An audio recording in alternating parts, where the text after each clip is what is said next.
নমস্কাৰ, মই সুদৰ্শন। অসমীয়া দেখাৰ কথা আছে, লোকলৈ বুলি হুলপতি নিজে মৰে ফুটি।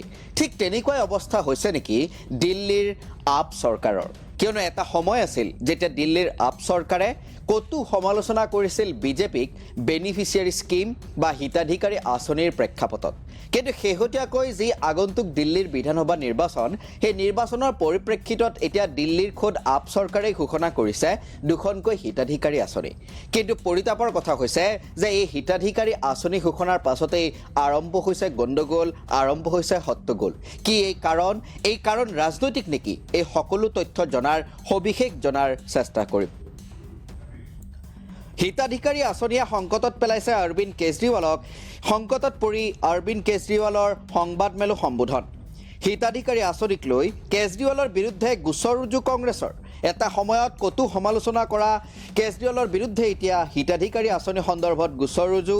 দিল্লী কংগ্ৰেছে কেজৰিৱালৰ বিৰুদ্ধে ৰুজু কৰে জালিয়াতিৰ গোচৰ। উল্লেখযোগ্য যে তেওঁ ঘোষণা কৰা হিতাধিকাৰী আঁচনি সন্দৰ্ভত এক বিজ্ঞাপন দিয়ে সেই দিল্লী আপ চৰকাৰৰ নেতৃত্বতে থকা এটা মন্ত্ৰালয়। দিল্লীৰ আপ চৰকাৰে ঘোষণা কৰিছিল মহিলা সন্মান যোজনা আৰু সঞ্জীৱনী যোজনা নামৰ দুই আঁচনি। কিন্তু সেই আঁচনি ঘোষণা কৰাৰ পাছতে সংশ্লিষ্ট বিভাগে সেই কোনো ধৰণৰ আঁচনিৰ কথা বা তথ্য গম পোৱা নাই বুলি বিজ্ঞাপন আকাৰে সকলো মানুহকে জনায়। কিন্তু তাৰ বিপৰীতে দিল্লী চৰকাৰৰ সংশ্লিষ্ট বিভাগৰ আমোলাই বিজ্ঞাপন দি নস্যাৎ কৰিছিল দুয়োখন আঁচনি। সংশ্লিষ্ট বিভাগটোৰ কথা আছিল এনেকুৱা যে চৰকাৰে কোনো ধৰণৰ তথ্য এই সন্দৰ্ভত জাহিৰ কৰা নাই, প্ৰতিপন্ন কৰা নাই। ইয়াৰ ঘটনাৰ বাবে সংবাদমেল যোগে অৰবিন্দ কেজৰিৱাল আৰু আতিশী মাৰ্লেনাই দোষাৰোপ কৰিছিল বিজেপি আৰু উপ ৰাজ্যপালক। কিন্তু এই মুহূৰ্তত দেখিবলৈ পোৱা গৈছে যে ওলোটা এক ছবি। কিয়নো অৰবিন্দ কেজৰিৱালৰ বিৰুদ্ধে হিতাধিকাৰী আঁচনি সন্দৰ্ভত গোচৰ ৰুজু কৰিছে কংগ্ৰেছে। দিল্লী কংগ্ৰেছে কেজৰিৱালৰ বিৰুদ্ধে ৰুজু কৰিছে জালিয়াতিৰ গোচৰ। সমগ্ৰ ঘটনা বুলি এনেকুৱা ধৰণৰ যে যি অৰবিন্দ কেজৰিৱালে এটা সময়ত কটুক্তি কৰিছিল বা এটা সময়ৰ পৰা কতো সমালোচনা কৰি আহিছে বিজেপি তথা আন চৰকাৰক যিয়ে হিতাধিকাৰী আঁচনিৰ লগত জড়িত, সেই অৰবিন্দ কেজৰিৱালে কিন্তু এতিয়া দিল্লীৰ বিধানসভাৰ যি আগন্তুক নিৰ্বাচন, সেই আগন্তুক নিৰ্বাচনৰ নৈ পাৰ হ'বৰ বাবে বা সেই নিৰ্বাচনী সাগৰ পাৰ হ'বৰ বাবে এতিয়া হিতাধিকাৰী আঁচনিৰে আশ্ৰয় ল'বলগীয়া হৈছে। দুখনকৈ আঁচনি অৰবিন্দ কেজৰিৱালে ঘোষণা কৰিছিল সংবাদমেল যোগে। সেই আঁচনি দুখন আছিল, এখনটো হ'ল মহিলা সন্মান যোজনা আৰু এখন হ'ল সঞ্জীৱনী যোজনা। মহিলা সন্মান যোজনাৰ অধীনত প্ৰতিগৰাকী মহিলা যি 18 বছৰৰ ঊৰ্ধৰ আৰু কোনো ধৰণৰ ৰাজনৈতিক অথবা আন চৰকাৰী চাকৰিত নিযুক্ত নহয়, সেইসকল মহিলাক মাহে 2100 টকাকৈ দিয়াৰ প্ৰতিশ্ৰুতি প্ৰদান কৰিছিল অৰবিন্দ কেজৰিৱালে।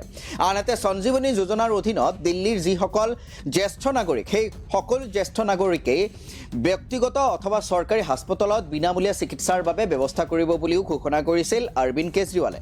তাৰ পাছত অৰবিন্দ কেজৰিৱালৰ নেতৃত্বতেই দিল্লী চৰকাৰৰ বহুকেইজন আমোলা মন্ত্ৰীয়ে বা দিল্লীৰ যি আপ দল, সেই আপ দলে বহুকেইটা কেম্পেইন চলায়, যি কেম্পেইনৰ অধীনত বহু মানুহৰ পৰা ফৰ্ম ফিল আপ কৰোৱা হয় এই আঁচনি দুখনৰ নামত। কিন্তু তাৰ পাছত বুধবাৰৰ দিনটোত এটা আজব ঘটনা সংঘটিত হয়।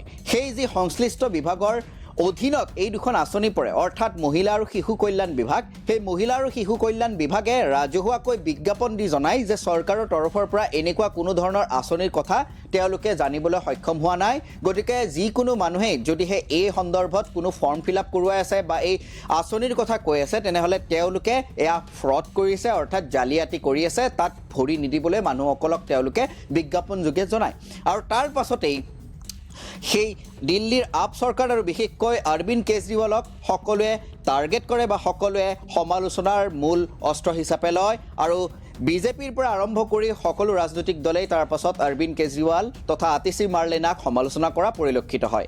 সেই সন্দৰ্ভত অৰবিন্দ কেজৰিৱাল আৰু আতিশী মাৰ্লেনাই সংবাদমেলক সম্বোধন কৰে আৰু এই ক্ষেত্ৰত স্পষ্টীকৰণ দিয়াৰো প্ৰয়াস কৰে যে এই জালিয়াতিৰ গোচৰতে এতিয়া কোনো ধৰণৰ বিশেষ কাম হ'ব পাৰে বা তেওঁলোকে দোষাৰোপ কৰে দিল্লীৰ বিজেপি আৰু লেফটেনেণ্ট গভৰ্ণৰক যে তেওঁলোকৰ নিৰ্দেশতে আমোলাই তেওঁলোকৰ কথা নুশুনি বিজেপিৰ মতেহে চলিছে, এনেকুৱা ধৰণৰ অভিযোগ উত্থাপন কৰা পৰিলক্ষিত হয়।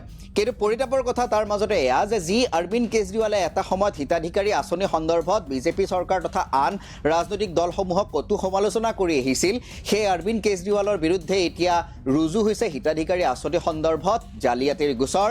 দিল্লীৰ কংগ্ৰেছে এই সন্দৰ্ভত গোচৰ ৰুজু কৰিছে। পৰৱৰ্তী সময়ত এই গোচৰৰ কি সমিধান ওলায় অথবা এই সামগ্ৰিক ঘটনা বুলিয়ে কি নতুন মূৰ লয় সেয়া হ'ব এক লক্ষণীয় বিষয়।